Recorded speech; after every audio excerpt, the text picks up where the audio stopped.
নমস্কার, কেমন আছেন সবাই? শ্রীজিৎ শ্রীর একটা নতুন রেসিপিতে আপনাদের সবাইকে স্বাগত জানাই।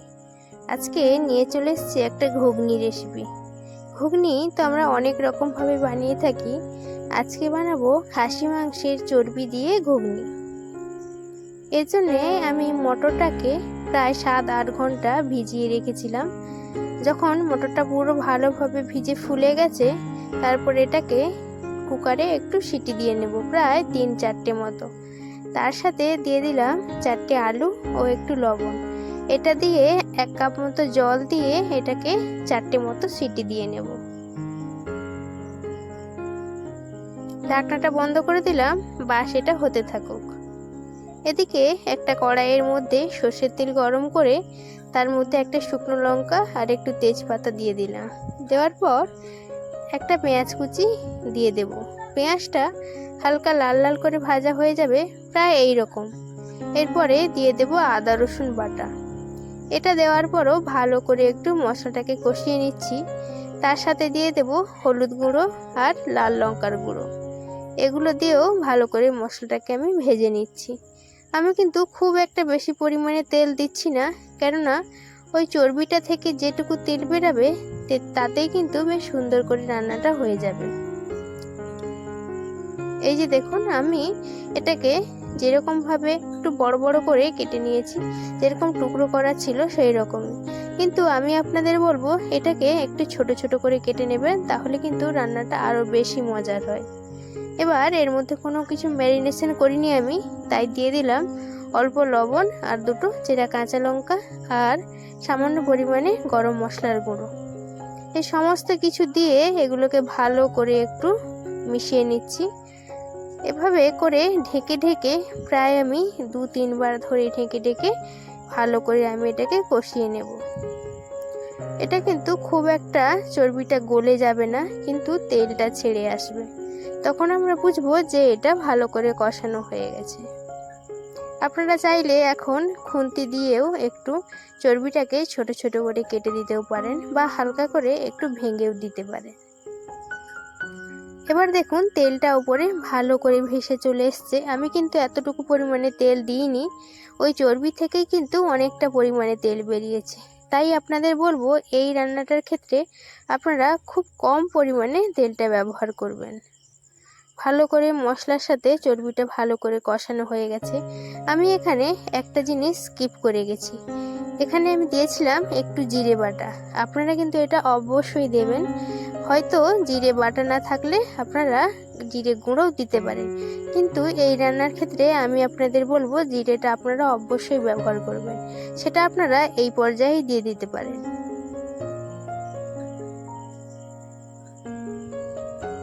ভালো করে মশলাটার সাথে এটা ভালো করে কষানো হয়ে গেছে, উপরে তেলটাও ছেড়ে দিয়েছে। এবার মটরটা দেখি। মটরটা ভালো করে সেদ্ধ হয়ে গেছে, একটা আপনাদের ভেঙে দেখাচ্ছি।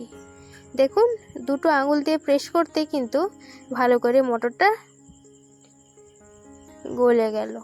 এবার একটা আলু আপনাদের ভেঙে দেখালাম। এরপরে আমি আলু আর মটরগুলো ওর মধ্যেই দিয়ে দিচ্ছি।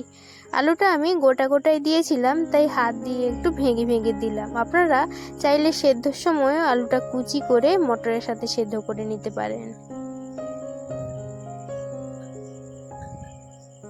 আলু আর মটর সবগুলো একসাথে আমি এর মধ্যে দিয়ে দিলাম। এবার এগুলোকে ভালো করে একটু এর সাথে একটু মিশিয়ে নিচ্ছি।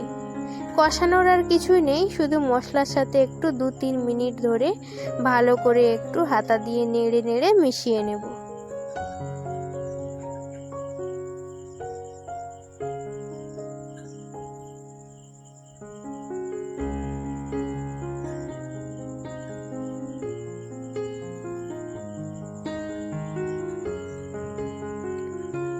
এবার কিন্তু আমি ভালো করে মিশিয়ে নেওয়ার পর পরিমাণ মতো জল দিয়ে দেব। আমি এখানে 2 কাপ মতো জল ব্যবহার করেছি। প্রথমে 1 কাপ দিয়ে একটু ভালো করে এগুলো মিশিয়ে নিচ্ছি।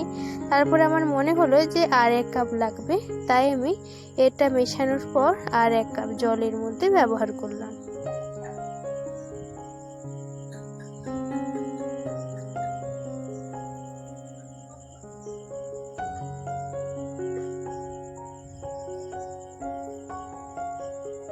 এবার এটাকে একটু ফুটতে দেব। সবগুলো তো সেদ্ধ হয়ে আছে, মশলাটাও কষানো হয়ে আছে, তাই এটাকে একটু ফুটতে দিয়ে আমাদের পরিমাণ মতো যখন গ্রেভিটা থিকনেস চলে আসবে তখন আমরা গ্যাসটাকে অফ করব। এই অবস্থায় আমরা চেক করে নেব আমাদের লবণ আর মিষ্টিটা ঠিক আছে কিনা।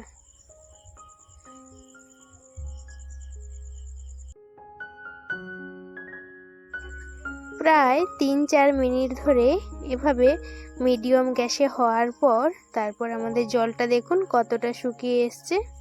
আমি এখানে লবণ আর চিনিটা চেক করে নিয়েছিলাম। অনেকেই মিষ্টিটা পছন্দ করেন না, কিন্তু আমাদের বাড়িতে মিষ্টিটা খুব পছন্দ সমস্ত কিছু প্রায় সবজির ক্ষেত্রে, তাই আমি এখানে সামান্য পরিমাণে চিনি আর লবণ অ্যাড করেছিলাম। আপনাদের প্রয়োজন অনুযায়ী লবণটা আপনারা এই সময় চেক করে নেবেন। আমি এটাকে নান রুটির সাথে পরিবেশন করেছিলাম। এটা নানের সাথে খেতে কিন্তু অসাধারণ লেগেছিল। তাহলে আজকে এই পর্যন্তই, দেখা হবে নতুন কোনো একটি ভিডিওতে। ভালো থাকুন, সুস্থ থাকুন।